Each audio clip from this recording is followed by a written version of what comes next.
help me, young man? Oh, Come right on over here. okay. Nowhere else in Williamsburg are they going to hand you a heavy blunt instrument and ask you to smack something. Just right here. Excellent. You have done this before, haven't you? No, I haven't. No? I'm not convinced. You're hired. That's right. Got to start these guys when they're young. Come on, you can do it. That looks good. Say you might want to. Come on, you got it. Almost there. Okay, right here. One more. One more. I tell you what, I gotta go get you the bigger hammer. No, let's go. Well, that's a hammer. I believe that's bigger than you are. You must be this tall to swing this hammer, right? Okay, so what are we gonna do now? I'm kidding. No. Well, all right, give it your best shot. Yeah. I can't even lift. Okay, that's all right. You did good. You did good. Okay, so what are we gonna do now? Hammer. Well, we're kind of, Alright. we're in there. Okay, William. What are we gonna do now? You're done, sir. That was One more fun. trick up our sleeve. That's what he does. We're gonna pull back on this handle, and pop out the board. Ooh. So you got a lot of leverage with this handle. The side axe is funny. It's flat on It's one forged side. to be flat on one side, Yep. Same. like a chisel, like it adds, and then just sharpened on the other side. This is a right-handed axe, but it's great at chopping straight down the side of a board. So I've removed the sapwood. Now I want to get both sides roughly parallel. You make somebody a bunch of shingles and they're all 2 inches at the top, 6 inches at the bottom. To make it tough, the shingle and roof. So they need to be nice and parallel. Now I'm going to use a tool called a draw knife Was that to funny? draw it down thin at one end. So kids, I'm asking you, what's the rule when you're using a knife? Always cut Away from you. away. Good rule. Always cut away from you. This is the exception to the rule.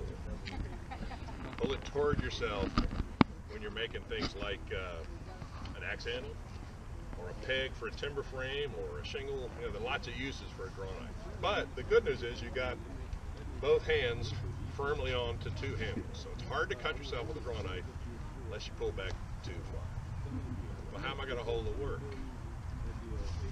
With my foot.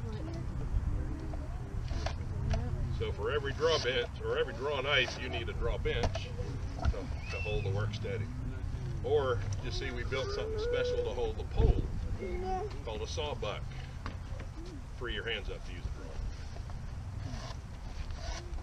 The draw knife would come from probably Sheffield, England. Good English steel. We sharpen it every day. Except Sunday. You wouldn't make that here then. You could make it here, I suppose. In fact, this axe was made here. But curiously, even with shipping it all the way across the Atlantic, the English knives are cheaper than the American-made knives. So, and here's the hard part. This one will hurt your head a little bit. That good knife made in Sheffield, England was made with iron made in Virginia. In a blast furnace. We cast what they call a pig, and those pigs of iron are put in the bottom of a tobacco ship to keep it from tipping over, and off they go. And when the ships come back, they're filled with barrels of draw knives. All right, so 18 inches long, 5/8 of an inch thick, 1/8 of an inch this end, a nice even taper. Need to work on that taper just a little bit more. Finished shingle.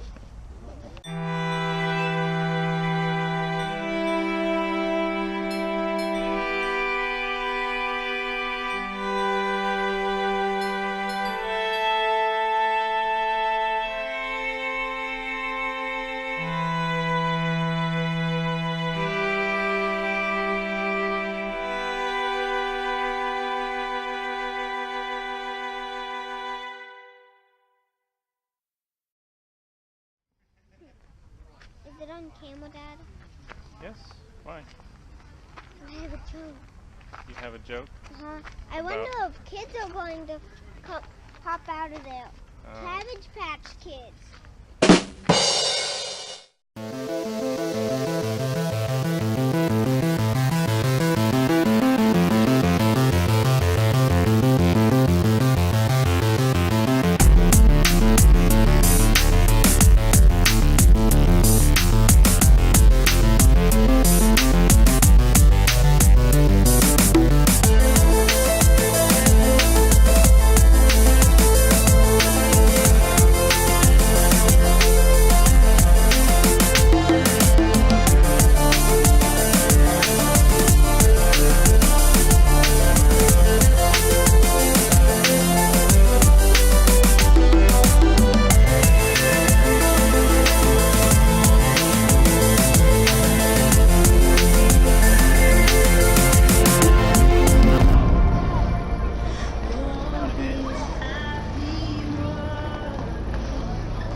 Sitting in front of this stage, right here, the Virginia Theater Machine is where you're going to see in 5 minutes the funnest and fastest version of A Christmas Carol you are likely to see yet this season. So come on down here, join these wonderful folks. We'll see you in 5 minutes.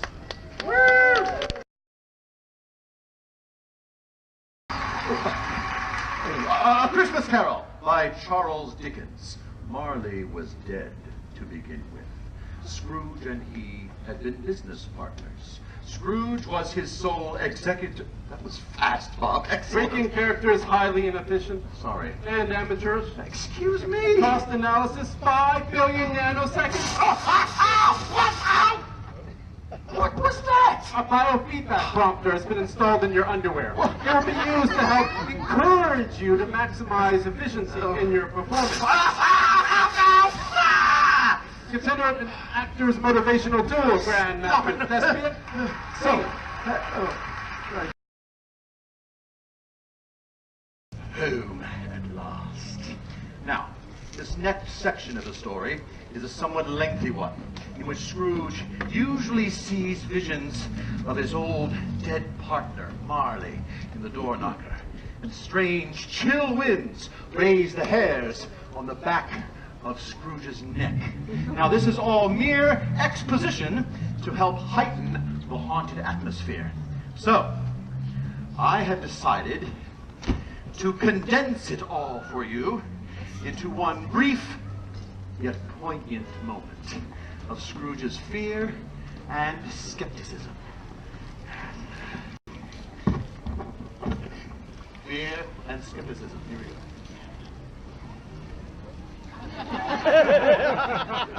Thank you. Moving on.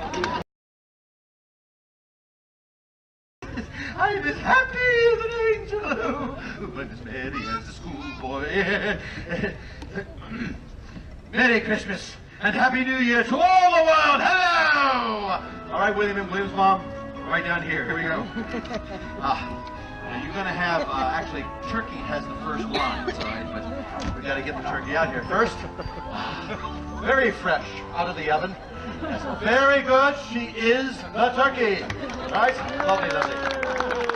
Now, hello, my fine young lad. What a grand turkey you have there. Can you deliver it to Bob Cratchit's family? Intelligent boy, remarkable boy. I'll give you a shilling. No, I'll give you 10 shillings for your liver. Get there as fast as you can. I'm off with you.